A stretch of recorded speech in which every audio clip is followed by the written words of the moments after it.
Religious reform movements. General features. Filled circle. A general survey of socio-cultural reform movements. Chapter 8. Socio-religious reform movements. General features. Factors giving rise to desire for reform. The dawn of the 19th century witnessed the birth of a new vision, a modern vision among some enlightened sections of the Indian society. This enlightened vision was to shape the course of events for decades to come and even beyond. This process of reawakening, sometimes, but not with full justification, defined as the Renaissance, did not always follow the intended line and gave rise to some undesirable byproducts as well, which have become as much 188. Socio-religious reform movements. 189. A part of daily existence in the whole of the Indian subcontinent is have the fruits of these reform movements. Impact of British rule. The presence of a colonial government on Indian soil played a complex, yet decisive role in this crucial phase of modern Indian history. The impact of British rule on Indian society and culture was widely different from what India had known before. Most of the earlier invaders, who had come to India settled within its frontiers, were either absorbed by its superior culture or interacted positively with it and had become part of the land and its people. However, the British conquest was different. It came at a time when India, in contrast to an enlightened Europe of the 18th century affected in every aspect by science and scientific outlook, presented the picture of a stagnant civilization and a static and decadent society. Social conditions ripe for reform. Religious and social ills. Indian society in the 19th century was caught in a vicious web created by religious superstitions and social obscurantism. Hinduism had become steeped in magic and superstition. The priests exercised an overwhelming and, indeed, unhealthy influence on the minds of the people. Idolatry and polytheism helped to reinforce their position, and their monopoly of scriptural knowledge imparted a deceptive character to all religious systems. There was nothing that religious ideology could not persuade people to do. Depressing position of women. Social conditions were equally depressing. The most distressing was the position of women. Attempts to kill female infants at birth were not unusual. Child marriage was another bane of society. The practice of polygamy prevailed, and in Bengal, under Kulanism, even old men took very young girls as wives. Several women hardly had a married life worth the name, yet, at least among the higher castes, when their husbands died they were expected to commit sati raja. 190. A brief history of modern India. Ram Mohan Roy described as a murder according to every shastra. If they escaped this social coercion, they were condemned to a life of misery and humiliation. The caste problem. Another debilitating factor was caste. This entailed a system of segregation, hierarchically ordained on the basis of ritual status. At the bottom of the ladder came the untouchables, or scheduled castes, as they came to be called later. The untouchables suffered from numerous and severe disabilities and restrictions. The system splintered people into numerous groups. In modern times it became a major obstacle in the growth of a united national feeling and the spread of democracy. It may also be noted that caste consciousness, particularly with regard to marriage, prevailed also among Muslims, Christians and Sikhs, who also practiced untouchability, though in a less virulent form. Under a rigid caste system, social mobility was checked, social divisions grew, and individual initiative was thwarted. Above all, the humiliation of untouchability, so much a part of the caste system, militated against human dignity. Opposition to Western culture. The establishment of colonial rule in India was followed by a systematic attempt to disseminate colonial culture and ideology as the dominant cultural current. Faced with the challenge of the intrusion of colonial culture and ideology, an attempt to reinvigorate traditional institutions and to realize the potential of traditional culture developed during the 19th century. New awareness among enlightened Indians. The impact of modern Western culture and consciousness of defeat by a foreign power gave birth to a new awakening. There was an awareness that a vast country like India had been colonized by a handful of foreigners because of weaknesses within the Indian social structure and culture. For some time it seemed that India had lagged behind in the race of civilization. This produced diverse reactions. Some English-educated Bengali youth developed a revulsion for Hindu. Socio-religious reform movements 191 Religion and culture, gave up old religious ideas and traditions and deliberately adopted practices most offensive to Hindu sentiments, such as drinking wine and eating beef. The response, indeed, was varied, but the need to reform social and religious life was a commonly shared conviction. During the last decades of the 19th century, the rising tide of nationalism and democracy also found expression in movements to reform and democratize the social institutions and religious outlook of the Indian people. Factors such as growth of nationalist sentiments, emergence of new economic forces, spread of education, impact of modern Western ideas and culture, and increased awareness of the world strengthened the resolve to reform. The socio-cultural regeneration of the India of the 19th century was occasioned by the colonial presence, but not created by it. Social and ideological bases of reform. Middle class base. The social base of the regeneration seen in the 19th century was the newly emerging middle class and the educated, both traditionally educated and the Western educated intellectuals. But there was a significant contrast between the broadly middle-class ideals derived from a growing awareness of contemporary developments in the West, and a predominantly non-middle-class social base. The 19th century intelligentsia searched for its model in the European middle class, which, as it learned through Western education, had brought about the great transformation in the West from medieval to modern times through movements like the Renaissance, the Reformation, the Enlightenment, and democratic revolution or reform. However, the intelligentsia of 19th century India did not grow from trade or industry, which were firmly under the control of British agencies. Their roots lay in government service or the professions of law, education, journalism, or 192 A brief history of modern India. Medicine, with which was often combined some connection with land in the form of the intermediate tenures. The intellectual criteria. What gave these reform movements an ideological unity were rationalism, religious universalism, and humanism. Rationalism was brought to judge social relevance. Raja Ram Mohan Roy firmly believed in the principle of causality, linking the whole phenomenal universe and demonstrability as the sole criterion of truth. Akshay Kumar Dutt, while declaring that rationalism is our only preceptor, held that all natural and social phenomena could be analyzed and understood by purely mechanical processes. They thus used a rational approach to study tradition. They evaluated the contemporary socio-religious practices from the standpoint of social utility and to replace faith with rationality. As a consequence, in the Brahmo Samaj the infallibility of the Vedas was repudiated, while the Aligarh movement emphasized reconciliation of Islamic teachings with the needs of the modern age.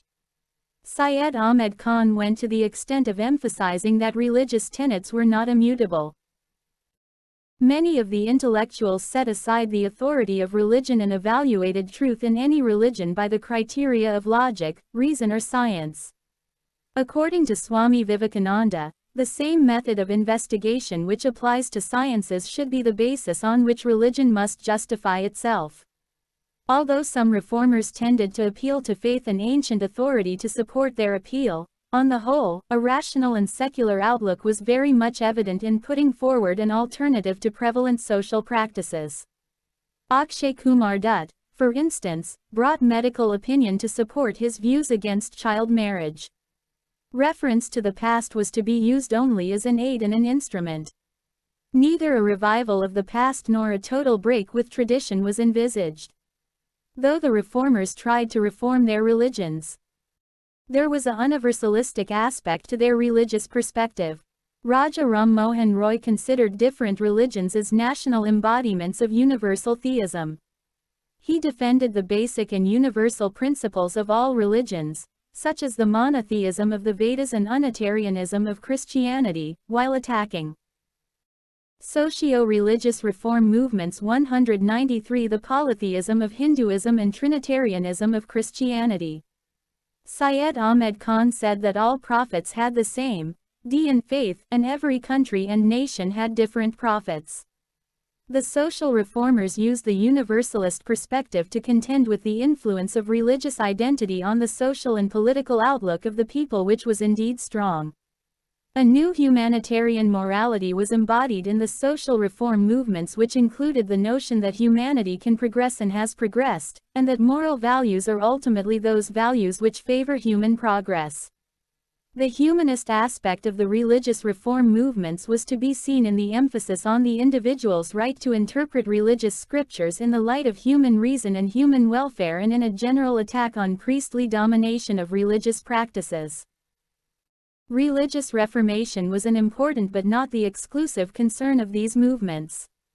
Attention was focused on worldly existence and not on issues of salvation or otherworldliness. Because of the strong religious element in social practices and the fact that religion was the dominant ideology of the times, it was not possible to undertake any social action without coming to grips with it. These movements took into their ambit the entire cultural existence, the way of life. The evolution of an alternative cultural ideological system and the regeneration of traditional institutions were two concerns of these movements.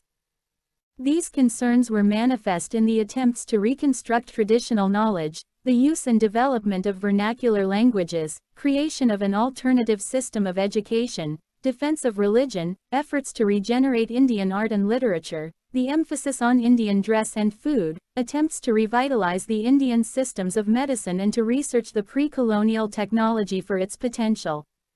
Two streams. The reform movements could broadly be classified into two categories: the reformist movements like the Brahmo Samaj, the Prarthana Samaj, the Aligarh movement, and the revivalist movements like Arya Samaj and the Deoband movement. The 194 A brief history of modern India. Reformist as well as the revivalist movement depended, to varying degrees, on an appeal to the lost purity of the religion they sought to reform. The only difference between one reform movement and the other lay in the degree to which it relied on tradition or on reason and conscience. Direction of social reform. The humanistic ideals of social equality and the equal worth of all individuals which inspired the newly educated middle class influenced the field of social reform in a major way. The social reform movements were linked to the religious reforms primarily because nearly all social ills like untouchability and gender-based inequity derived legitimacy from religion in one way or the other. In later years, though, the social reform movement gradually dissociated itself from religion and adopted a secular approach. Moreover, earlier the reform movements had a rather narrow social base, being limited to the upper and middle classes and upper castes who tried to balance their modernized views and the existing social conditions. But later on, the social reform movements penetrated the lower strata of society to revolutionize and reconstruct the social sphere.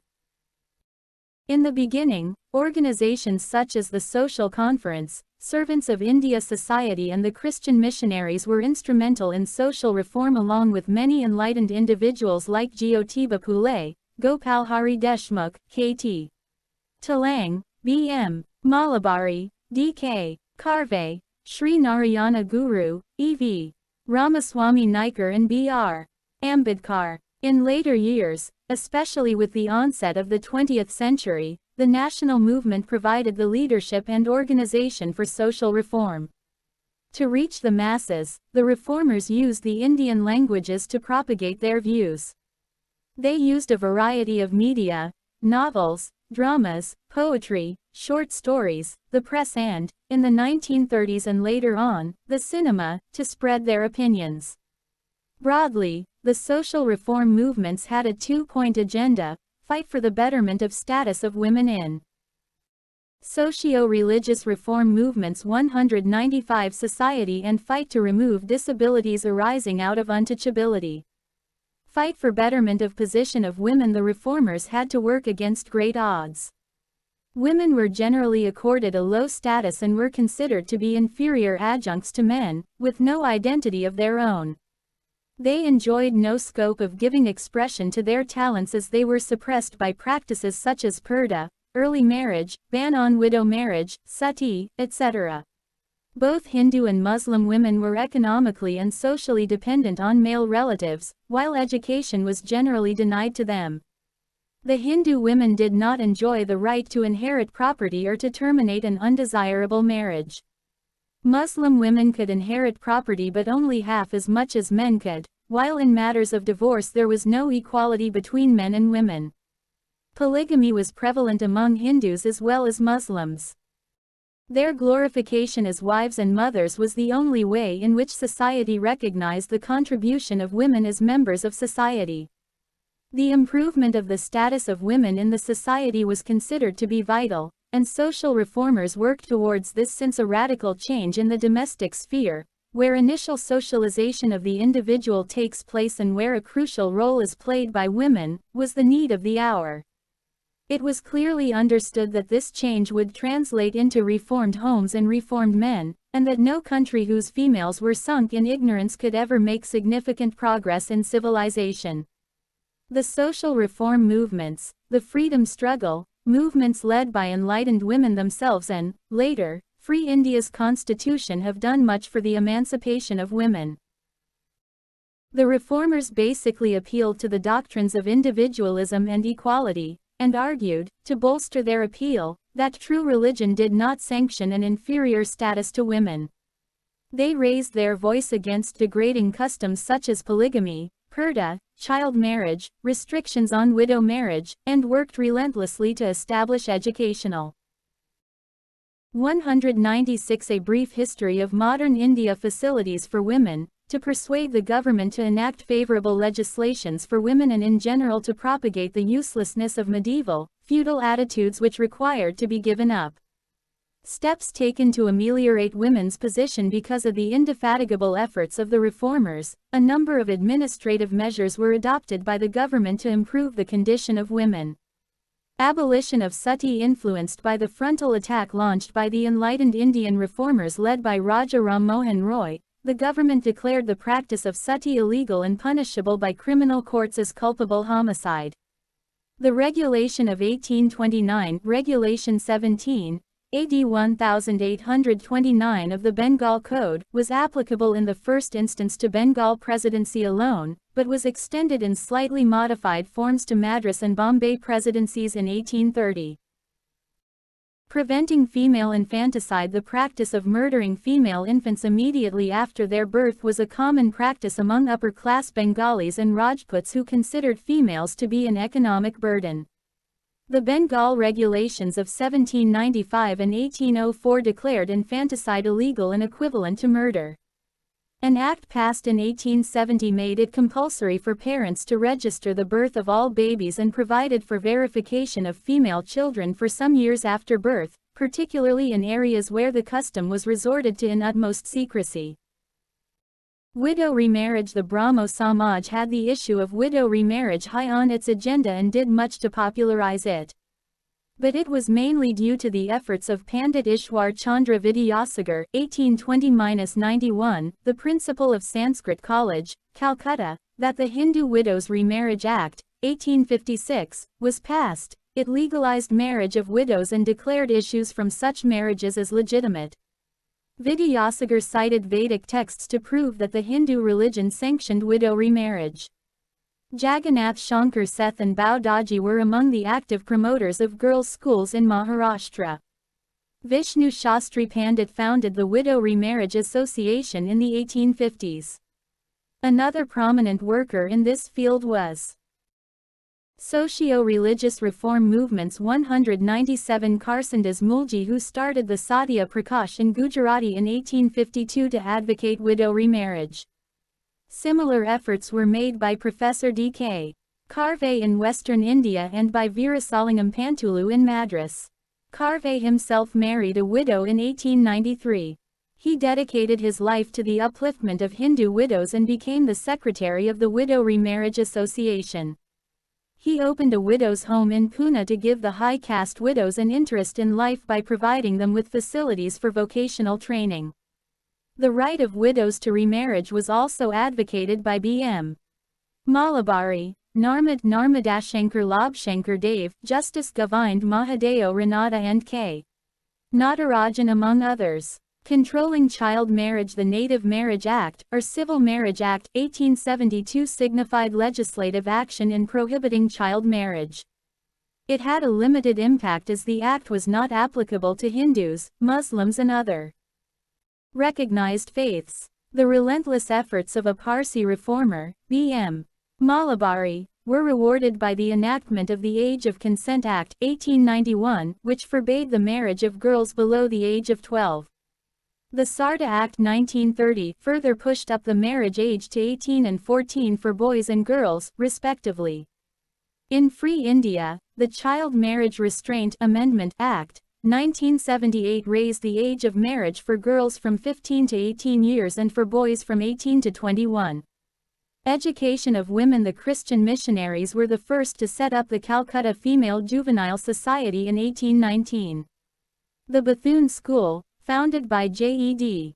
Bethune, president of the Council of Education in Calcutta in 1849, was the first fruit of the powerful movement for women's education that arose in the 1840s and 1850s. Pandit Ishwar Chandra Vidyasagar was associated with no less than 35 girls' schools in Bengal and is considered one of the pioneers of women's education. Charles Wood's Dispatch on Education, 1854, laid great stress on the need for female education. In 1914, the Women's Medical Service did a lot of work in training nurses and midwives. The Indian Women's University, set up by Professor D.K. Carve in 1916, was one of the outstanding institutions imparting education to women. In the same year, Lady Hardinge Medical College was opened in Delhi. 198 A brief history of modern India. Health facilities began to be provided to women with the opening of Dufferin hospitals in the 1880s. Participation in the Swadeshi and anti-partition and the Home Rule movements during the opening decades of the 20th century was a major liberating experience for the otherwise home-centered Indian women. After 1918, they faced lathis and bullets and were jailed during political processions, picketing, etc. They actively participated in trade union and Kisan movements, or revolutionary movements. They voted in, stood for and got elected to various legislatures and local bodies. Sarojini Naidu went on to become the president of the Indian National Congress 1925, and later the governor of the United Provinces 1947–49. After 1920, aware and self-confident women led a women's movement. Many organizations and institutions such as the All India Women's Conference, established in 1927, came up. Women's organizations. In 1910, Sarla Devi Shodharani convened the first meeting of the Bharat Stree Mahamandal in Allahabad. Considered as the first major Indian women's organization set up by a woman, its objectives included promotion of education for women, abolition of the purdah system and improvement in the socio-economic and political status of women all over India. Sarla Devi believed that the man working for women's upliftment lived under the shade of Manu. Ramabai Ranade founded the Ladies' Social Conference Bharat Mahila Parishad under the parent organization National Social Conference in 1904 in Bombay. Pandita Ramabai Saraswati founded the Arya Mahila Samaj to serve the cause of women. She pleaded for improvement in the educational syllabus of Indian women before the English Education Commission, which was referred to Queen Victoria. This resulted in medical education for women, which started in Lady Dufferin College. Later Ramabai Ranade established a branch of Arya Mahila Samaj in Bombay. In 1925, the National Council of Women in India, a national branch of the International Council of Women, was Socio-religious reform movements 199 formed. Mirabai Tata played a vital role in its formation and advancement.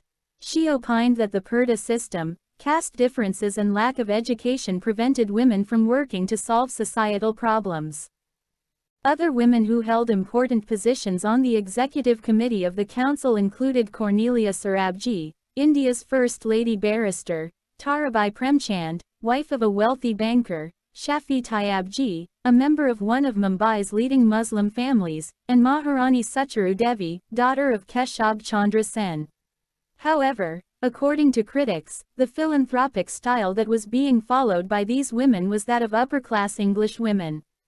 The All India Women's Conference (AIWC), founded by Margaret Cousins in 1927, was perhaps the first women's organization with an egalitarian approach. Its first conference was held at Fergusson College, Pune. Important founding members included Maharani Chimnabai Gaikwad, Rani Sahiba of Sangli, Sarojini Naidu, Kamla Devi Chattopadhyaya and Lady Dorab Tata. Its objectives were to work for a society based on principles of social justice, integrity, equal rights and opportunities, and to secure for every human being the essentials of life, not determined by accident of birth or sex but by planned social distribution. For this purpose, the AIWC worked towards various legislative reforms before and after India's independence, some examples being Sarda Act 1929, Hindu Women's Right to Property Act 1937, Factory Act 1947, Hindu Marriage and Divorce Act 1954, Special Marriage Act 1954, Hindu Minority and Guardianship Act 1956, Hindu Adoption and Maintenance Act 1956, the Suppression of Immoral Traffic in Women Act 1958, Maternity Benefits Act 1961, Dowry Prohibition Act 1961, and Equal Remuneration Act 1958, 1976. Struggle against caste-based exploitation. The later Vedic conception of fourfold division of Hindu society got further subdivided into numerous sub-castes due to racial admixture, geographical expansion and diversification of crafts which gave rise to new vocations. The concept of Hindu Chaturvarnashrama dictated that the caste of a person determined the status and relative purity. 200 A brief history of modern India of different sections of population. It was caste that determined who could get education or ownership of landed property, the kind of profession one should pursue, whom one could dine with or marry, etc. In general, caste decided a person's social loyalties even before birth. The dress, food, place of residence, sources of water for drinking and irrigation, entry into temples, all these were regulated by the caste factor. The worst hit by the discriminatory institution of caste were the untouchables, or the scheduled castes Dalits, as they came to be called later. The disabilities imposed on them were humiliating, inhuman and based on the principle of inequality by birth. Factors that helped to mitigate caste-based discrimination filled circle. British rule, perhaps without intention, created certain conditions that undermined caste consciousness to an extent. British rule in India unleashed certain forces, sometimes through direct administrative measures and sometimes indirectly by creating suitable conditions. Though these measures had negative effects in one way, they had a positive effect too. For instance, the creation of private property in land and free sale of land upset caste equations. A close interlink between caste and vocation could not survive as village autarky crumbled. Besides, modern commerce and industry gave rise to several economic avenues while growing urbanization and modern means of transport added to the mobility of populations. The British administration introduced the concept of equality before law in a uniformly applied system of law which dealt a severe blow to social and legal inequalities, while the judicial functions of caste panchayats were taken away. The administrative services were made open to all castes and the new education system was on totally secular lines. Filled circle. The social reform movements also strove to undermine caste-based exploitation. From the mid-19th century onwards, numerous organizations and groups such as the Brahmo Samaj, Prarthana Samaj, Arya Samaj, Ramakrishna Mission, the Theosophists, the Social Conference and individuals worked to spread education among the untouchables. Socio-religious reform movements 201 and remove restrictions imposed on them from entering temples or using ponds, tanks, etc. Although many of them defended the Chaturvarna system, they criticized untouchability. The social reformers attacked the rigid hereditary basis of caste distinctions and the law of karma which formed the basis of the religio-philosophic defense of the undemocratic authoritarian caste institution. They called on people to work for betterment in the real world in which they lived, rather than strive for salvation after death. For instance, the Arya Samaj, while crusading against the disintegration of Hindu society into myriad sub-castes, aimed at reconstructing it on the original fourfold division and upholding the right of even the lowest castes to study the scriptures.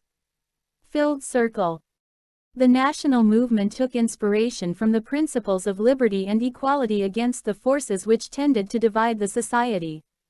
The national leaders and organizations opposed caste privileges, fought for equal civic rights and free development of the individual. The caste divisions were diluted, although in a limited manner, because of mass participation in demonstrations, meetings and satyagraha struggles. The Congress governments in various provinces after 1937 did some useful work for the upliftment of the depressed classes. For instance, free education for Harijans untouchables was introduced in some provinces.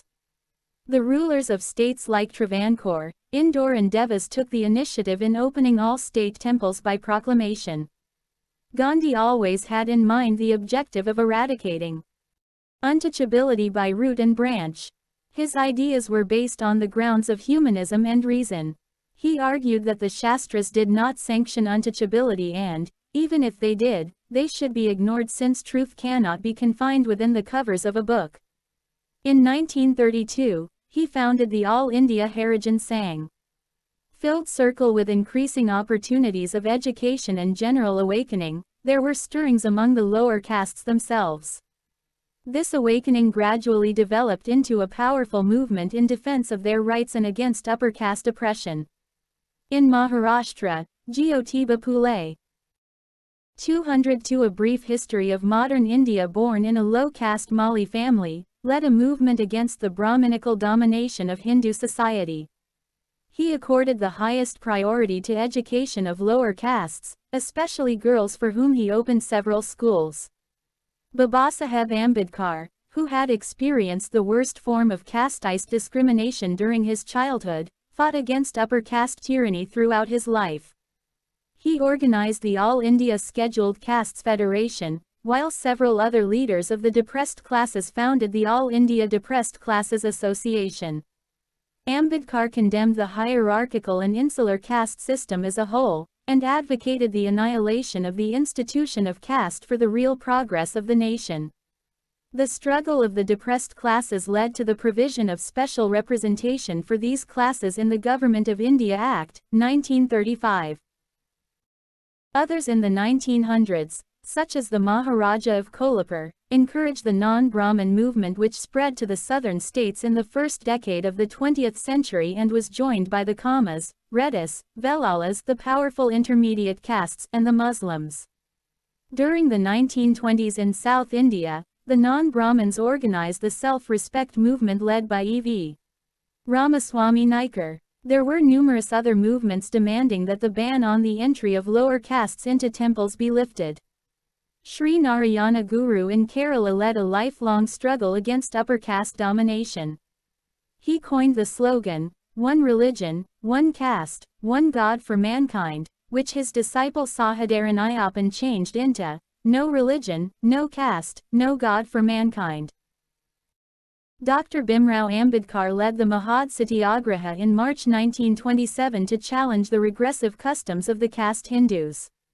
He stressed the necessity of removing ideas of high and low, and inculcating self-elevation through self-help, self-respect and self-knowledge. He led a procession of some 2,500 feet untouchables, through the town of Mahad to the Chadar tank, a public source of water tank from which the untouchables were not allowed to draw water. Dr. Ambedkar took water from the tank and drank it. There were huge protests by caste Hindus. Later in December 1927, Ambedkar Socio-Religious Reform Movements 203 and his colleagues burnt the Manusmriti at the same place as a gesture of getting rid of inequalities.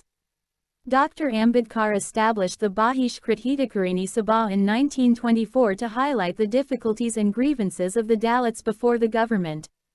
Its motto was, "Educate, agitate and organize." Filled circle. The Constitution of Free India has made equality and non-discrimination on basis of caste imperative. The struggle against caste discrimination could not be successful during the British rule. The foreign government had its limitations. It could not afford to invite hostile reaction from the orthodox sections by taking up any radical measures. Also, no social uplift was possible without economic and political upliftment. All this could be realized only under the government of a free India. The Constitution of Free India abolishes untouchability and declares the endorsement of any disability arising out of untouchability as unlawful. It also forbids any restriction on access to wells, tanks, bathing ghats, hotels, cinemas, clubs, etc. In one of the directive principles, the Constitution has laid down that the state shall strive to promote the welfare of the people by securing and protecting as effectively as it may a social order in which justice, social, economic and political, shall inform all the institutions of the national life. Views nationalist power to stir up discontent would be immensely increased if every cultivator could read. In a private letter to the Viceroy 1911, the rising middle classes were politically inclined and were not so much in search of a religion, but they wanted some cultural roots to cling on to, that would reduce the sense of frustration and humiliation that foreign conquest and rule had produced. Bombay Governor, Jawaharlal Nehru. The dead and the buried are dead, buried and burnt once for all, and the dead past cannot, therefore, be revived except by a reformation of the old materials into new organized forms. Mahadeo Govindranatha. 204. A brief history of modern India. Unfortunately, no Brahmin scholar has so far come forward to play the part of a Voltaire who had the intellectual honesty to rise against the doctrines of the Catholic Church in which he was brought up. A Voltaire among the Brahmins would be a positive danger to the maintenance of a civilization which is contrived to maintain Brahminic supremacy. Br. Ambedkar. Untouchability question is one of life and death for Hinduism. If untouchability lives, Hinduism perishes, and even India perishes, but if untouchability is eradicated from the Hindu heart, root and branch, then Hinduism has a definite message for the world. M.K. Gandhi. I want the culture of all lands to be blown about my house as freely as possible. But I refuse to be blown off my feet by any. I refuse to live in other people's houses as an interloper, a beggar or a slave. M.K. Gandhi. Summary. Filled circle. Factors which gave rise to reform movements. Presence of colonial government on Indian soil. Various ills plaguing Indian society. Obscurantism, superstition, polytheism, idolatry, degraded position of women, exploitative caste hierarchy. Spread of education and increased awareness of the world. Impact of modern Western culture and consciousness of defeat by a foreign power. Rising tide of nationalism and democracy during the late 19th century. Filled circle. Social base. Emerging middle class and Western educated intellectuals. Filled circle. Ideological base. Rationalism, religious universalism, humanism, secularism. Filled circle. Social reform components. Betterment of position of women. Degraded position due to Purdah system. Early marriage. Lack of education. Unequal rights in marriage, divorce, inheritance. Polygamy. Socio-religious reform movements. 205. Female infanticide. Restrictions on widow remarriage. Sati. Major contributors to reforms. Social reform movements, freedom struggle, movements led by enlightened women, Free India's constitution.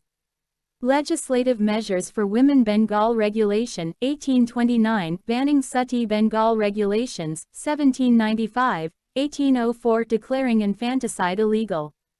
Hindu Widows Remarriage Act, 1856. Age of Consent Act, 1891. Sarda Act, 1930. Special Marriage Act, 1954. Hindu Marriage Act, 1955. Hindu Succession Act, 1956. Hindu Adoption and Maintenance Act. Maternity Benefits Act, 1961. Equal Remuneration Act, 1976. Child Marriage Restraint Amendment Act, 1978 Suppression of Immoral Traffic Act in Women and Girls, 1956 amended in 1986 Dowry Prohibition Act, 1961 amended in 1986 Filled Circle Struggle Against Caste-Based Exploitation. Factors undermining caste rigidities. Forces unleashed by colonial administration. Social reform movements. National movement. Gandhi's campaign against untouchability. Stirrings among lower caste.